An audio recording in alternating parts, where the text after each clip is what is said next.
to make a garland. I had some leftover leaves I knew I would need someday. And then I bought another bushel of eucalyptus. So I've cut those off already. I'm going to do the same thing using wire cutters. We cut the individual pieces off of this too. And then I'm going to attach them using this floral wire that I had on hand.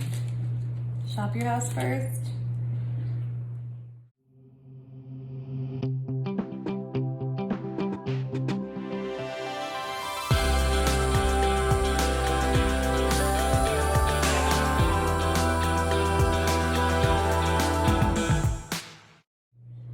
Okay, so next you want to measure your area, roughly how long you want your garland to be, and then attach the necessary pieces.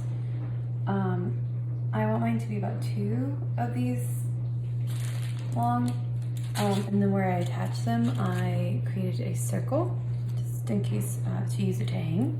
And then I'm going to do the same thing on the ends, so that way when I go to hang it, I can just easily attach it to a hook there. So just twist around a few times on both ends. You want to take that into account on your length too.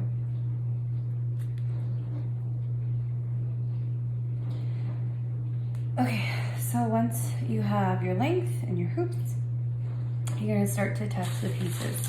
I kind of want mine to be fuller in the middle, so it's going to be a little bit less towards the end.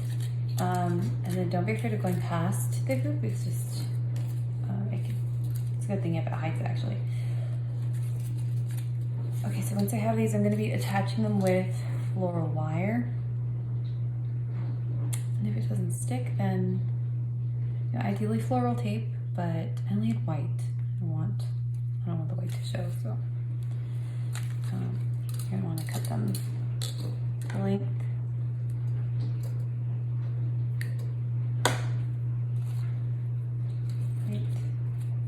Don't need as much as I just got. Just wrap it around. Secure it in place.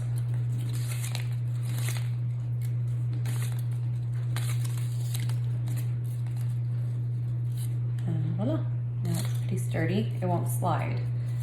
And just keep doing that all along the way. Mix and match the leaves that you're using. So you have that mixture of patterns. Real nice.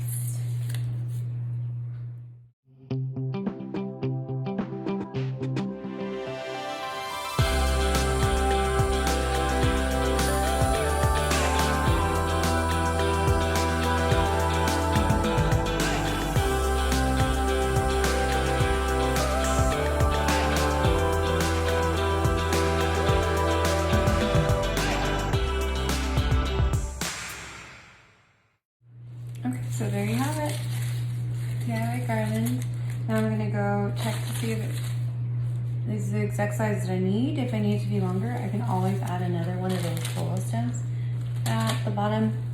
Cut it to the length I need even, or fold it, and then just keep adding. I have plenty of greenery left.